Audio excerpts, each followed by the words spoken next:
مش محتاجه اديك فيدباك، عايزه انا نازله 4 كيلو في 10 ايام. قولي لي حياتك كانت عامله ازاي قبل ما تبداي معانا في تيم عز؟ كنت بعك طبعا وباكل كل حاجه، كنت موقفه تمرين، خربت الدنيا فوصلت 70 كيلو، يعني باخد ساكسين ومن كتر بقى الملل ومش عايزه اروح الجيم وهارفه والكلام ده.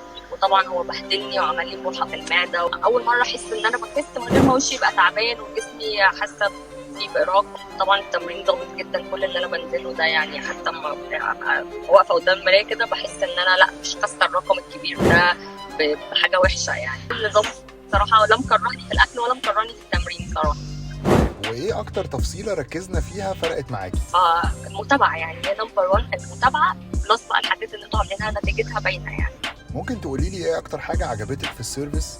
اتبسطت جدا بموضوع الكول ده جدا، وان الشات على الابلكيشن مفتوح، هو اللي بيخش يفكرني الصور فين، الانبادي فين. لا السيرفيس ما عليهاش ولا كلمه الصراحه.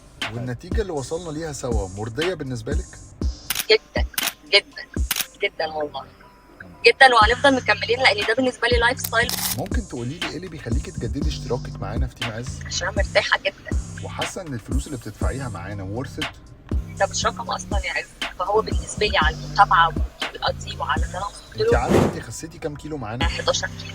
ممكن تلخصي لنا تجربتك معانا كانت عامله ازاي؟ بيرفكت والله، كل حاجه بالسيرفيس واتيتيود والناس والمود اللي انتوا بتعملوه كل ويك في المتابعه. هو يعني بالنسبه لي عامل لي راحه نفسيه، انا مش حاسه باي لود، لا في التمرين ولا في الاكل ولا في الشرب ولا في اي حاجه الصراحه، ولا في المعامله. يعني لو في تقييم من 10 هيبقى 11 من 10. واحنا بنؤمن ان كل شخص يستحق الفرصه في تحسين نتائج شكل جسمه وصحته. جاهزين تبداوا رحلتكم؟ ابعتوا لنا دلوقتي.